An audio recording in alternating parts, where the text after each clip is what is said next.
Hey folks, welcome to 100 Days of Practice. This is day 35, and today I want to cover the topic of dealing with performance anxiety. Of course, the literature on dealing with performance anxiety is huge. There's so many methods and there's so much advice out there. But I think one thing that often gets missed is trying to get at the heart of what causes performance anxiety. Of course, as human beings, we're so different and so complicated, and as such, the root causes of our anxiety can be as varied as our personalities. And yet, despite the tremendous variety of root causes of anxiety, I think all of the potential solutions can be distilled down into one very simple idea. You need to normalize the performance situation for yourself. Now, I want to clarify that by the term performance situation, I mean any setting in which you have to play under pressure, whether it be an actual performance or an audition or a competition. And what do I mean by the term normalize? Well, it comes down to this. When you're on stage or in this audition or in a competition, it needs to feel like this is normal, this is what I do, and this is a good place to be and a good thing to do. So this idea might seem too obvious or overly simplistic, but bear with me. If you think about it, it's under these conditions that we tend to feel comfortable and happy. And when we feel comfortable and happy, we can expect the absence of performance anxiety. So then the question becomes, well, how do we get there?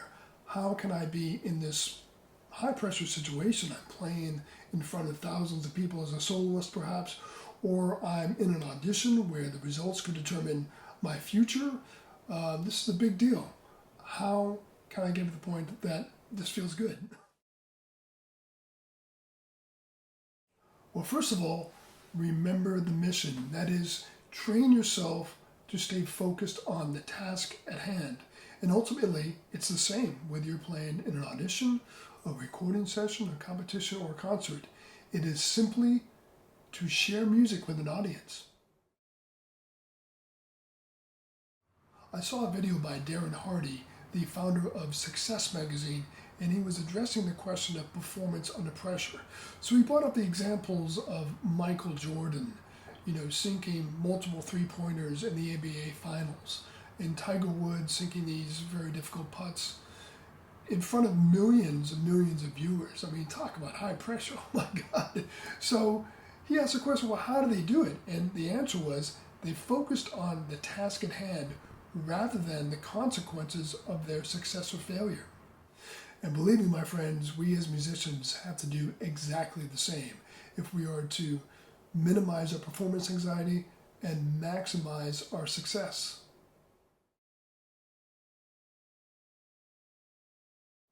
So it's important for us to understand how our minds work as human beings. For one thing, it's literally impossible to consciously focus on more than one thing at a time. And while this can be very frustrating for would-be multitaskers, there are also some real advantages to this.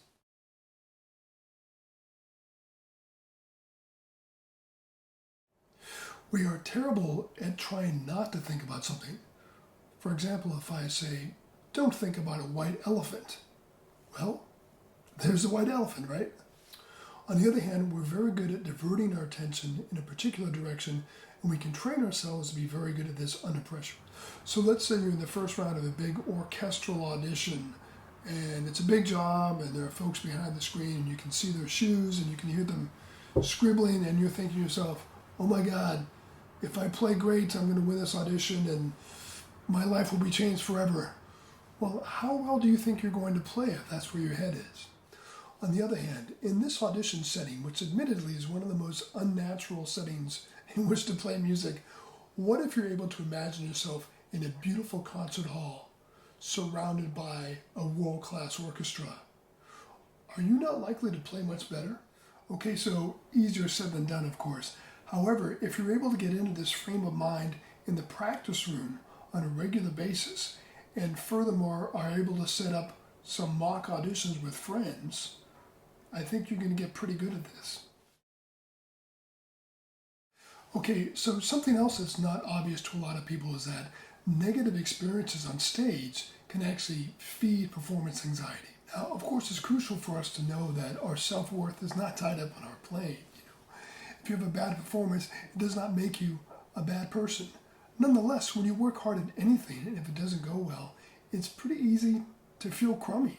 Now, of course, it's inevitable that all of us will have some performances we regret, but it's important to, in a sense, collect good performances.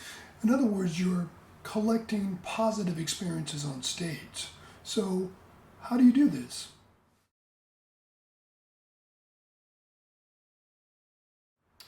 Well, most importantly, it comes down to smart, disciplined preparation.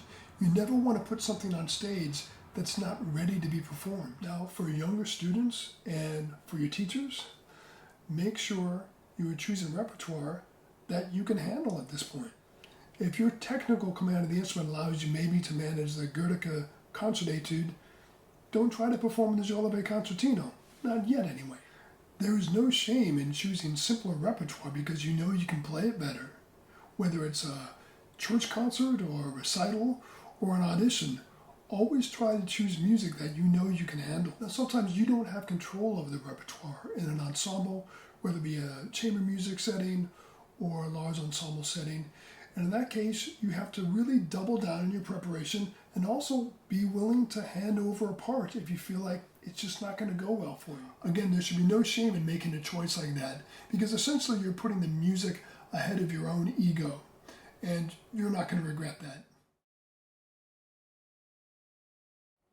Okay, so the combination of smart, disciplined, deep preparation for whatever you're putting on stage, along with smart choices for your repertoire, is going to add up to some pretty good performance experiences. And now this is the real root of confidence. It's not about giving yourself a pep talk.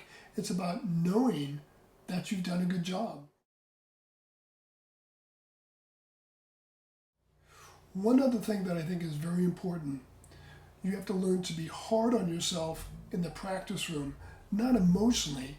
Don't beat yourself up, but be very demanding. Expect a lot from yourself and go the distance.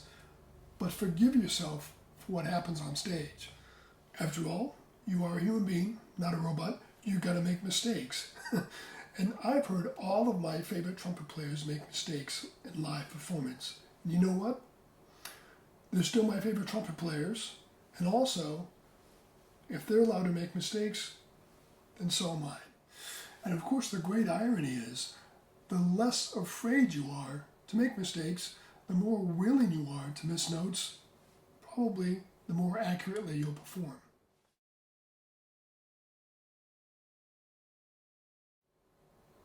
So something else that is crucial is the idea of conditioning. You become conditioned to feel comfortable on stage or in the studio or in auditions by your recent experiences. In other words, you can be in shape or out of shape for that particular setting. I mean, it's not that different from our chops, really. So the practicing you did on the trumpet a year ago is not going to help you tomorrow unless it's been sustained and consistent the whole time. So if I've done multiple concerts in the previous weeks, the next concert feels pretty easy, unless it's something totally different than what I've been doing. And because I perform mostly as a soloist, I'm going to feel more nervous if I'm subbing with the Richardson Symphony on third trumpet. And in fact, I know this is true because I've performed with them as third trumpet and as guest soloist. And I know which one made me more nervous. So in this respect, I think we're all pretty much the same. Whatever performance context you're going to find yourself in next, you have to condition yourself for it to feel normal. So let's say you have an audition coming up or a competition. You want to do enough research so that you know exactly what you're in for, so you can prepare for those conditions. Are some of the rounds going to be behind the screen? Is the final round, say the orchestral audition, going to be playing with the brass section? Or maybe it's far less complicated, but still potentially very nerve-wracking. You're going to perform as a soloist with an orchestra. Well, put that piece on stage in front of as many people as possible, as many times as possible. Okay, thank you so much for watching. I hope you found this helpful for yourself or for your students. And I find this topic endlessly fascinating. So please, as always, do not hesitate to comment or ask questions. Thank you.